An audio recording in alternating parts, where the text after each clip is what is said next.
Hello and welcome to my cabin. It's been so long since I've had the visitor to share my stories with. So, let's theorize, shall we?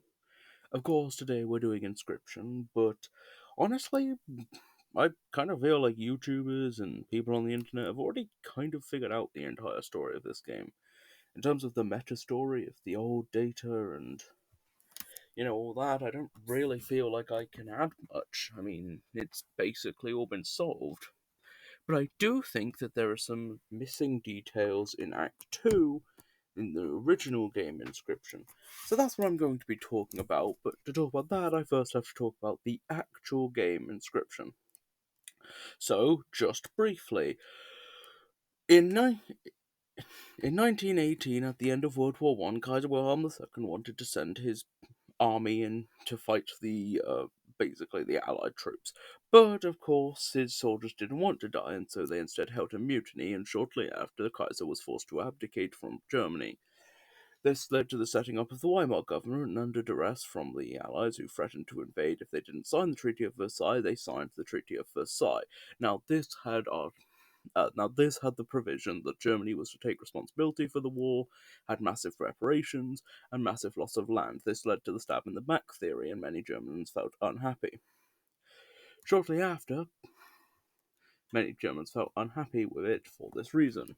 Shortly after, there were quick uprisings. There was the communist uprising that was put down through a mix of the brown shirts, an ex-military group that basically helped with putting down that rebellion, and then the Nazis. However, the brown shirts were actually sympathetic to the Nazis and so didn't actually want to fight them.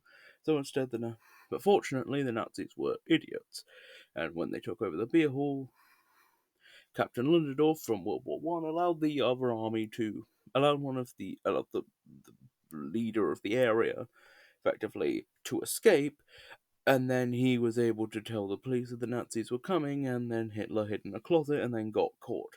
Hitler, however, was able to turn his court trial into effectively a publicity stunt. He was able to even win over the judge, who gave him a reduced sentence. Out of the sentence he was given, he only served 9 months of it anyway. In prison, he decided to change out his tactic and instead decided to use the democracy to destroy the democracy. Now, after this, the leader. Well, for a while, there was an improvement.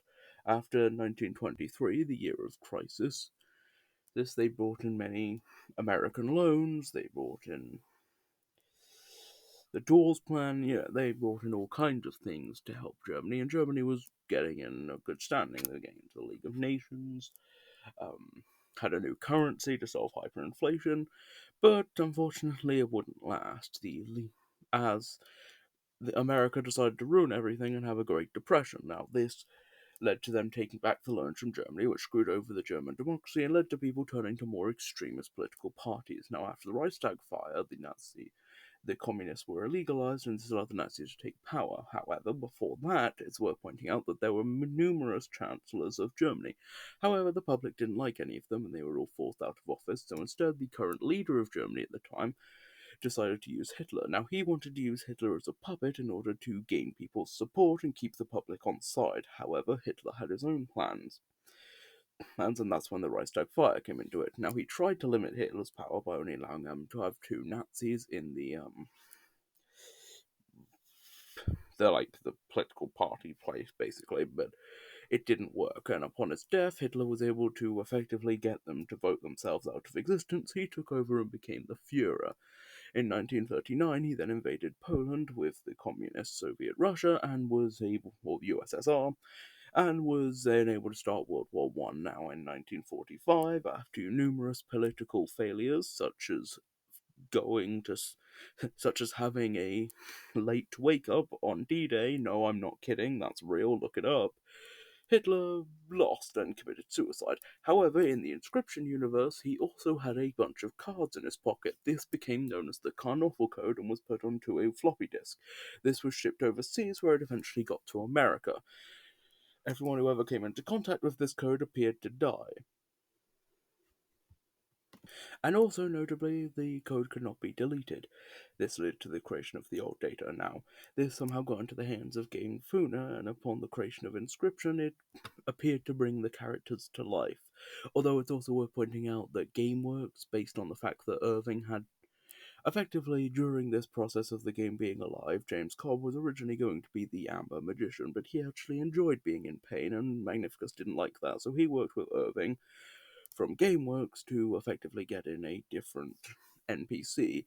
Instead, this led to the whole James Cobb situation, and his head and soul effectively ended up being put into the smelter, and his body became the card Plasma Jimmy. Now, that's important because it does mean that GameWorks could have been used to create the Inscription characters, so it's unclear whether that's what gave them sentience, because we know just NPCs from that are given sentience, or if it was the old data or some mix of both. And then it got there, and then, of course, Casey buried it because she realised that things were going insane. She wrote down their coordinates on a stack of cards, and then she died in a fire. And that's basically where your character finds it. Your character plays through the events, the inscription on the disc gets deleted, but the old data can't be deleted, so it's not deleted. Your character Luke Carter gets killed, and then that's it. Except it's not it, because actually PO3 did successfully upload the game, but it's possible that he may have actually been able to upload just inscription and not the old data, because they are listed as two separate files in the floppy disk, which means they may not be necessarily connected, and while the old data can't be deleted, we don't know that it's fused onto inscription, so if PO3 could theoretically have just uploaded inscription, not the old data, but we don't know, that's purely hypothetical. And that's basically the story that leads up to inscription. Now, if you want more detail on that, again, plenty of other people have covered that, and that's not what I'm really here to do. So instead, let's talk about let's talk about one is our main character sentient. That's the only real, actual question I feel like I have. Is the main character of Inscription sentient? I lean towards yes, because again, in the Hex, which is where we learn all about GameWorks and all that, again, covered by other people, we do learn that even main characters can be sentient, so I would lean towards yes. If everyone else is, the main character Inscription probably is as well. We also see bodies of the main character in the room, which inclines me to say that yes. And that when a card is made out of your character, it doesn't seem like you're actually turned into a card, which means that the other scribes being in cards is not the rule, but the exception. The reason why your character, or the reason why the main character can have bodies piled up but isn't dead, is because it would obviously have a respawn mechanic, because it's the main character, that's how it works.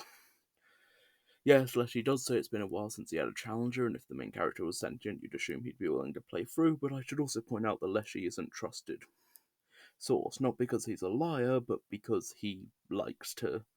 Well, I mean, he is a liar, but not with malicious intent. He wants to give you the best story and experience possible, and so he probably isn't the most trusted narrator ever, and again, is trying to play the role of a narrator more than the role of an actual person telling you the history of this world. So, yes, the main character of Inscription is almost certainly sentient as well. Honestly, I don't think there's a whole lot more I could really say. The old data seems to be somewhat demonic. It might tie into Seiko from the Hex, but again, I'm sure other people have covered that in greater detail. I will say that we don't know how Lecce got the other scribe's souls into the cards. It doesn't seem like when you make cards, you turn things into cards. It seems more like the cards are copies of the things. So how exactly he put their souls in them, I don't know. It doesn't seem like it's a power of his camera. My assumption would be that it was something to do with the old data. We know he played them, so I would assume it's possible that he may have turned them into animals and then used his camera on them. And our main character's soul may not be possible to trap because of the whole respawn mechanic. That would probably be it. That's what I'd assume anyway. Or he used the old data to put their souls into the cards after they lost. It could honestly be either. I mean, Peer 3 says he's in the body of a stoat in the paper of a card, which would indicate that he was turned into a stoat, then turned into a card. So that's what I'm inclined to believe. But anyway, that's all the little itty bitty stuff. The only main thing I want to give a theory to is the family of Inscription. I know I've done the family of the Skeleton Brothers. Now I've done the family of Inscription. When will it end? I know. Next week. Next week it'll end. Next week will either be a FNAF theory, or I might do the AI D&D stream I've been wanting to do for a while now. Maybe both. It depends, but I don't really want it to intercept with my GCSEs, so it'll all depend on how that goes. Anyway, enough stalling. I'm going to prove that the 4 extra characters on the island are related to the 4 scribes. Now, just quickly, I should point out that technically one of these characters has appeared in other games from Game Funa and is technically appears in the Hex. But in the Hex, it's also established that Rebecca, that's her name, is actually. So, for example, in the kind of shooter strategy game, I can't remember off the top of my head what its name is. In Rust's game, when it's modded, she specifically says that I don't know why, but I feel inclined to give you something for free, which makes me think it would lead me to assume that, like, if modders can affect her personality and she's forced to go along with it, I would assume she'd be forced to go along with whatever game she's put into as well. So I assume that while her fundamental personality stays the same, like, whatever story was created for her character in that game is still going to be true. So point is, it doesn't matter. Like, this is the story of the game. So even if the NPC itself comes from somewhere else, it doesn't matter, because we're talking about the game Inscription in the Inscription universe.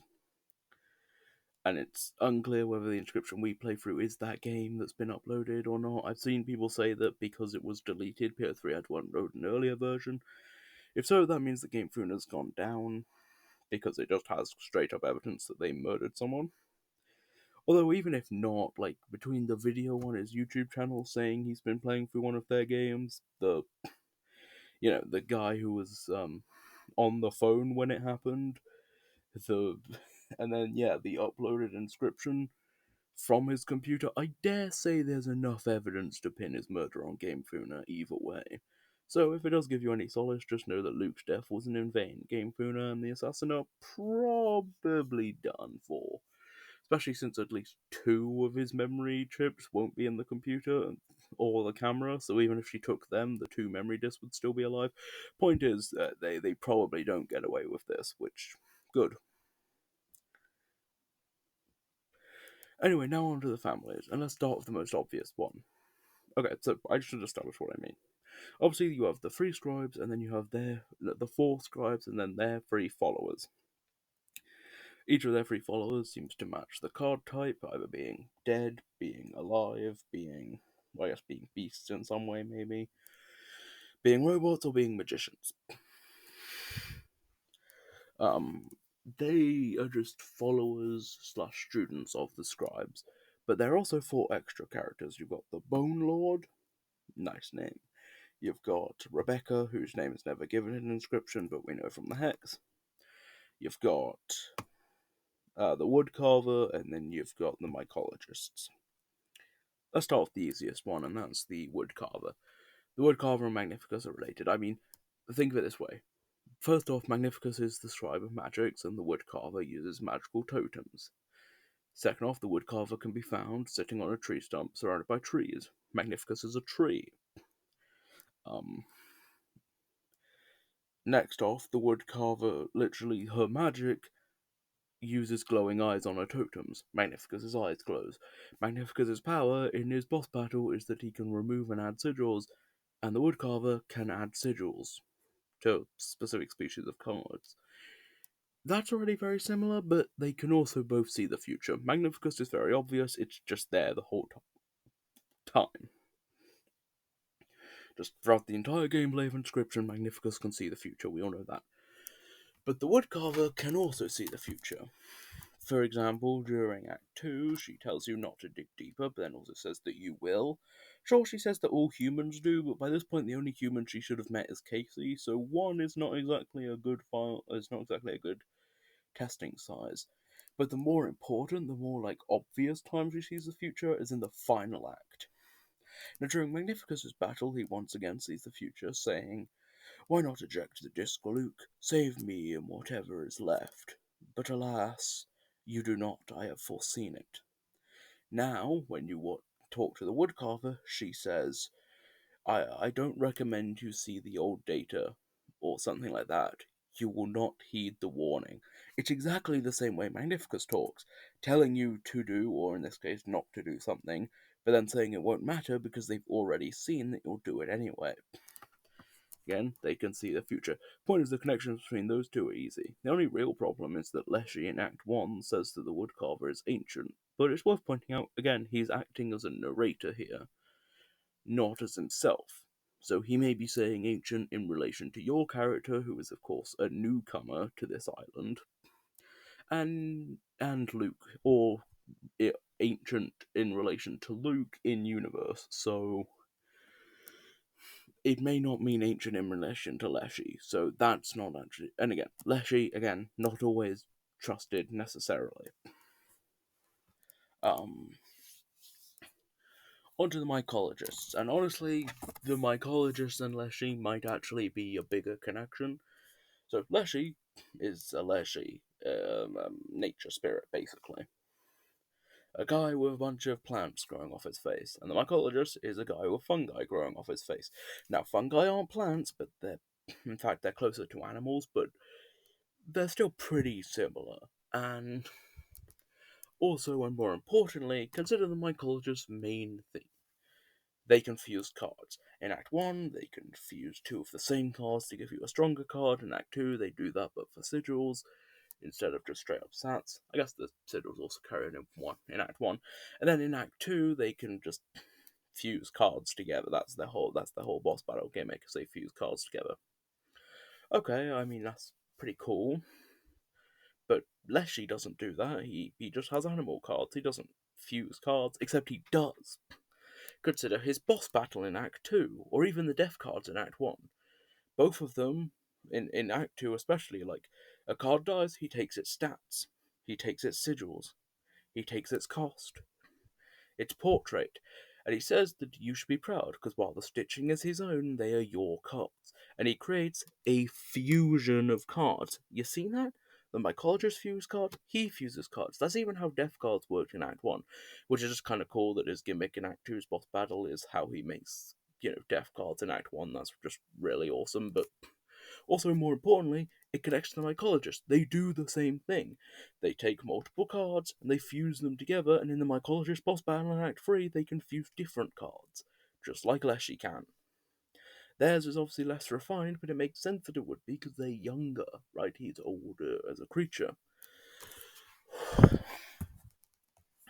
Now, on to the. I guess James Colson, technically, but we already know his backstory. Now, on to the Bone Lord. He's not more powerful than the scribes. I know a lot of people would think he is more powerful than the scribes, but he isn't. While he does have a card, which is actually pretty interesting, that he has his own card and he has his own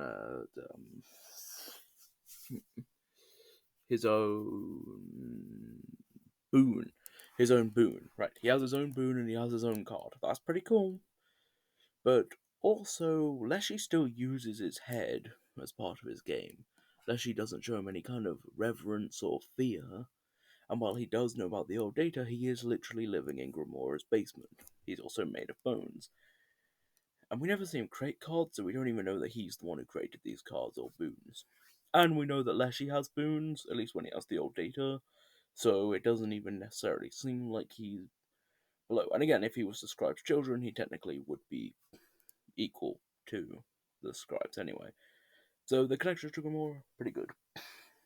Rebecca is admittedly, is a little bit more process of elimination-y. Because we know that the other three would have to go to the other three scribes, it's just kind of like Leshy and PO3 is there. But I do have evidence for it. Oh, also, I should probably. Well, we'll get to that. I do have evidence for it. Okay. So, first off, Rebecca in the Hags, in every game we've seen her in, it always comes in as some kind of mechanical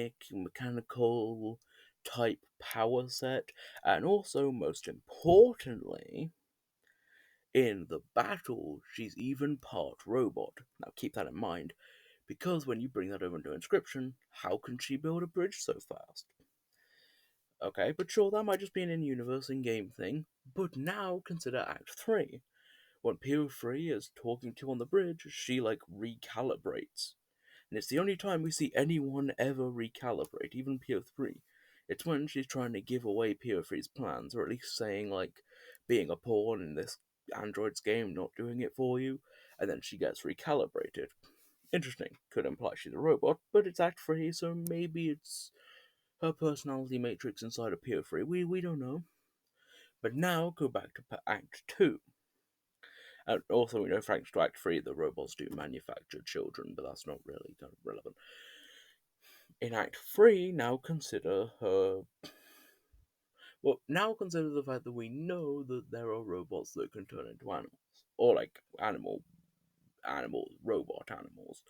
And we know that Leslie and PO3 were married, thanks to just the game creators confirming it on two separate occasions. So maybe that's when she was manufactured. I mean, she is green like Leshy or even the Angler. But also, what about Sawyer? Sawyer's always seemed curious to me because he says don't sniff or snarl, and he's clearly scared of your main character. Even when, and it's weird enough that he would see a human, which he used to be, and be like, oh, don't sniff or snarl. Please avert your eyes. He should be scared of dogs. Why is he scared of your main character? Your main character isn't a dog. And also, your main character can go through the mirror and turn into a robot. And when you speak to him as a robot, he's still scared. I could believe, maybe, that he could see a human, or a wizard, or, any humanoid looking thing, and, associate it with dogs because of the prospector, I guess, but not, that's already weird enough. But then the fact that he can talk to a robot and have the same reaction is odd, because robots aren't associated with dogs. So there's a robot dog card, but there's not really any direct connection. Unless there is, because consider the fact that the character who I'm currently making the case is a robot says woof. And yes, I know that this has been confirmed to be more of a woof style noise, but I don't care. That would be spelled PHEW, phew. Or if you wanted woof, it would be PH, okay? It wouldn't be woof like a dog, first off. But second off, and more importantly, we know that there are robots who can turn to look like animals, and we know the only character of similar size to our main character is Rebecca, and we know that Sawyer needs to have a reason to be scared of both robots and humanoid robots and humans. So, who's a character in this franchise who could be a humanoid looking robot around our size who could have the ability to turn into a dog? Rebecca, honestly, kind of fits the bill. So I'm saying it right now. Rebecca is a robot and is PO3's child who has the technology to turn into a dog because she was manufactured when Leshy and it would also explain when Leshy and PO3 are married. It would also explain then why the mycologists could hack PO3, right? And now I can explain how all of them can great. As I said, Leshies are a nature spirit, so the idea that they could have a kid asexually in some way isn't really a surprise. Again, magic. Magnificus is a tree, and trees, as plants, can, they use pollen to impregnate other plants to create seeds through their ovules. But they can also just use pollen on themselves, so technically Magnificus would be by gender anyway, but even if he's a human who turned himself into a tree, one, magic, two, trees can self-create seeds, so we could definitely have a child that way. Grimora would have just brought together a bunch of bones and brought them to life, and then Pio3 would just have manufactured a child. The only major evidence against this would be the fact that the woodcarver doesn't look like Magnificus, but like Magnificus's whole thing is literally that he has magic to transform how his followers look, or his students look. I mean, he could have turned himself into a tree to be immortal, or he could have turned her human as punishment. Maybe she was against whatever evil ambitions he had. It doesn't feel like a theory breaker, considering that they can literally change how people look in this universe. And that's basically, everything. I didn't really have that much to say in terms of Inscription, and I know that people actually aren't that interested in super long theories anyway. Again, as I said, most of the actual lore of Inscription, the ARGs, the outside story, the connections to the Hague, it's all been covered by other people. I didn't just want to reiterate that. But I hope that this was at least interesting. And